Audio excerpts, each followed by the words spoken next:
ಪಟ್ಟಣದ ಗುರುವಾರಪೇಟೆಯಲ್ಲಿರುವ Shri Mahalakshmi urban cooperative ಬ್ಯಾಂಕ್ನಲ್ಲಿ 81.83 ಕೋಟಿ ರೂಪಾಯಿ ವಂಚನೆ ಪ್ರಕರಣಕ್ಕೆ ಸಂಬಂಧಪಟ್ಟಂತೆ ನಗರ ಪೊಲೀಸ್ ಠಾಣೆಯಲ್ಲಿ 14 ಜನರ ವಿರುದ್ಧ ದೂರು ದಾಖಲಾಗಿದೆ.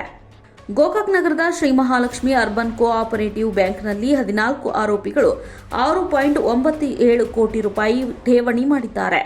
ಈ ಠೇವಣಿ ಹಣದ ಮೇಲೆ 2021 ರಿಂದ 2024 ನಡುವಿನ ಅವಧಿಯಲ್ಲಿ 81.83 ಕೋಟಿ ರೂಪಾಯಿ ಸಾಲ ಪಡೆದುಕೊಂಡಿದ್ದಾರೆ.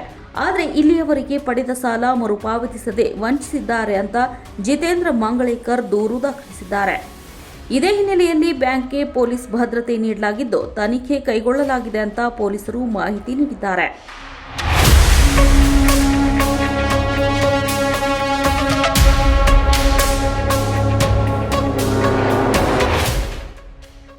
ನೀವು ನೋಡ್ತಿದ್ದೀರಾ, ಇದು ನ್ಯೂಸ್ 88 ಕನ್ನಡ, ಸುದ್ದಿಯ ಜೊತೆ ಸದಾ ನಿಮ್ಮೊಂದಿಗೆ.